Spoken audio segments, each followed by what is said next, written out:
Hi everyone. So I wanted to make this video a few days ago, but you know, life. Yeah, this video on passive EXP. This is a video on passive EXP gain in Pokemon Unite. I'm gonna make this into part one of many videos because EXP is definitely one of the more complicated things in Unite. And if you don't already feel that way about EXP after having played the game for 3 months, then you'll understand what I mean as I get into it in the video.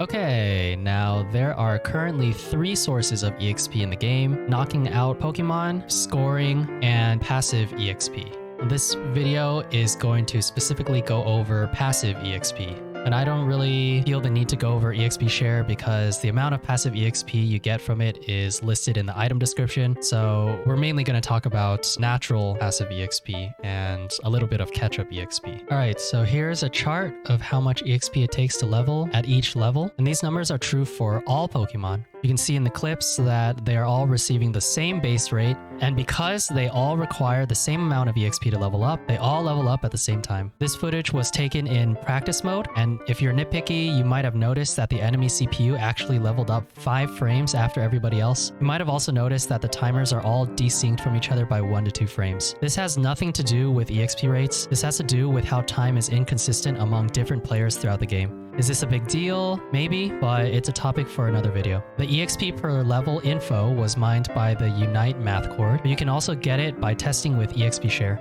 As most players probably have noticed by now, if you are a basic Pokemon who needs to evolve, you cannot evolve off of passive EXP. The passive EXP you accumulate at the level before your evolution is going to show up as a yellowish green instead of the typical white. Score Bunny here is stuck at level 4 until he can fill his entire EXP bar for that level to reach level 5 manually by knocking out Pokemon or scoring. Once you successfully fill the entire EXP bar manually, then you evolve and you gain back some of the passive EXP that you had stored up, but not all of it. This is why sometimes if you're stuck in yellow EXP for a long time and finally evolve, you end up skipping a few levels. I don't know how much of the passive EXP is returned and how much is lost, but if anybody wants actual numbers for this process, let me know in the comments and I can try to figure it out and put it in another video.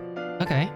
Now let's calculate how much natural passive EXP we actually get throughout the game by looking at some footage in practice mode. One way to calculate is simply by counting the ticks. The EXP bar ticks once per second, and at level 1 it comes out to 34. If it takes 34 ticks to fill up 100 EXP at level 1, then we get 100 divided by 34 equals 2.94, which is around 3 EXP per second. Counting ticks is fine, but as you get higher and higher level, the ticks get harder to see and the time you have to sit around there counting also starts getting pretty long. So if we know that each tick happens every second, we can simply look at the timer right before and right after each level up and find the difference between the 2 times to get the total number of seconds it took to level up. We hit level 2 at 9:26 and reach level 3 at 8:53.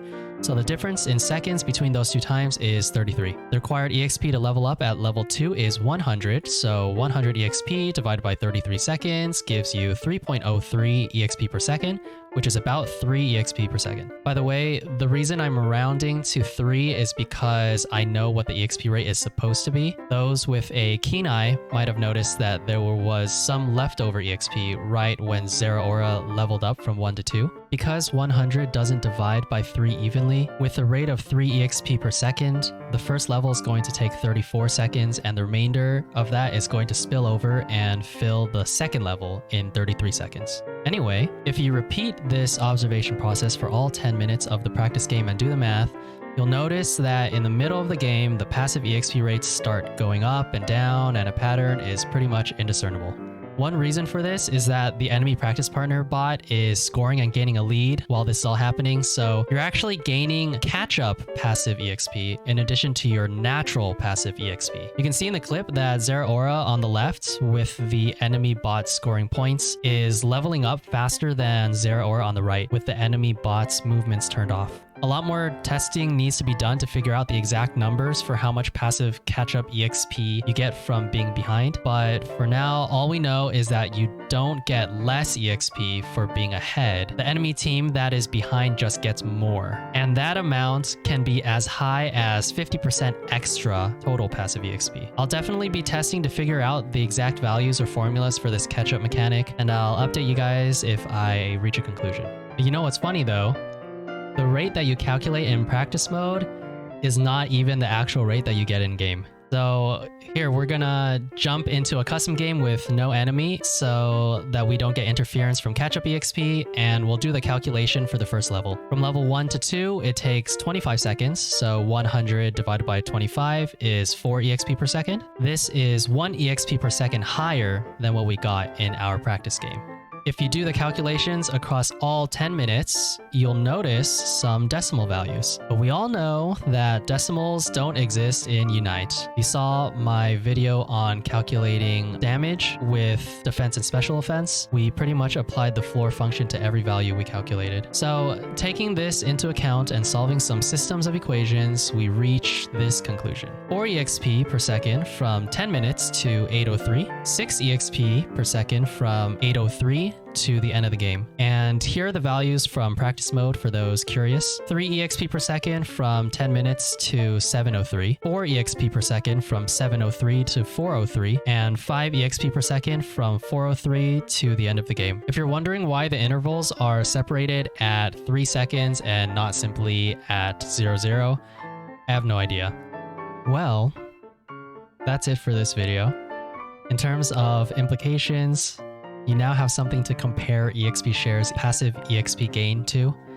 So that might help some people if you guys are deciding whether to upgrade it or not, or whether to run it with your team comp or not.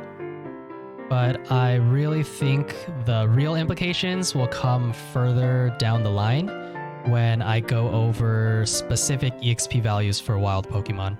The next video in this series is going to be about Dreadnought EXP, and spoiler, it's not as simple as you think it is. So keep on the lookout for that if you're interested. Check the description for the Math Cord and my Twitch channel. Thanks to Arya and Ham Sandwich from the Math Cord for discussing this topic with me. And yeah, that's all I got. Bye.